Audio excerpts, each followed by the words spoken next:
RCB বনাম মুম্বাইয়ের ম্যাচে শেষ হাসিটা হাসল বেঙ্গালুরু। 240 রানের বিশাল স্কোর তুলে শুরু থেকে ম্যাচের দাপট দেখিয়েছে আরসিবি।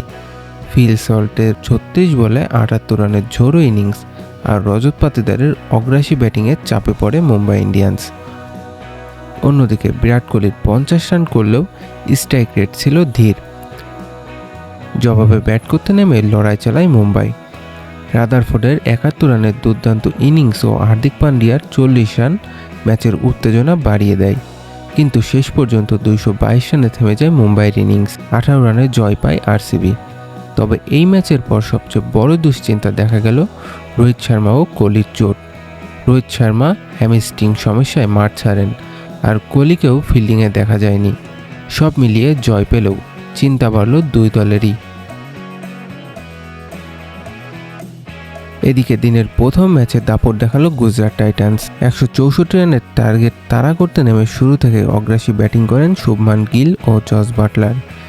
গিলের 56 ও বাটলারের 60 রানের দুর্দান্ত ইনিংসে সহজ জয় তুলে নেয় গুজরাট। অন্যদিকে ব্যাট হাতে লখনৌ সুপার জায়ান্টস এর প্রসিদ্ধ কৃষ্ণের ভয়ঙ্কর বোলিংয়ে 164 রানে থেমে যায় লখনৌর ইনিংস। আগের ম্যাচের নায়ক মুকুল চৌধুরী এদিন বড় কিছু করতে পারেননি। শেষ দিকে কিছুটা চাপ তৈরি হলেও ওয়াশিংটন সুন্দর ও রাহুল তেওয়ারির জুটিতে 7 উইকেটে জয় নিশ্চিত করে গুজরাট। এই জয়ের ফলে প্লে অফের দৌড়ে নিজেদের শক্ত অবস্থান তৈরি করল শুভমান গিলের নেতৃত্বাধীন গুজরাট টাইটান্স।